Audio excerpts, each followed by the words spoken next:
সরকারি জায়গায় খাস জমিতে পিএফ জমিতে বিভিন্নভাবে বসতি স্থাপন করতে বাধ্য হয়েছেন বিভিন্ন কারণে, সাইক্লোনের কারণে, বন্যার কারণে, দারিদ্র্যের কারণে, তাদের কাউকে উচ্ছেদ করা হবে না,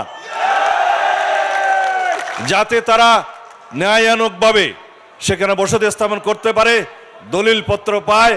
সেজন্য ইনশাআল্লাহ আমরা যদি সরকার পরিচালনার দায়িত্বে যাই তাহলে সেটা পরামর্শ করে সবার সাথে কোথায় কিভাবে কি করতে হবে সেটা আমরা ব্যবস্থা নেব। এই সমুদ্র বন্দর দক্ষিণ এশিয়ার অর্থনৈতিক হাব হিসেবে পরিণত হবে ইনশাআল্লাহ। আন্তর্জাতিক বিমানবন্দর হয়েছে, এটাকে আরো সম্প্রসারিত করা হবে। সুতরাং এখানে ব্লু ইকোনমির জন্য বিশেষায়িত যে বিশ্ববিদ্যালয়ের স্থাপনের জন্য দাবি উঠেছে, আমার ভাই কাজল করেছে, সেই বিশ্ববিদ্যালয় স্থাপন করা হবে ইনশাআল্লাহ।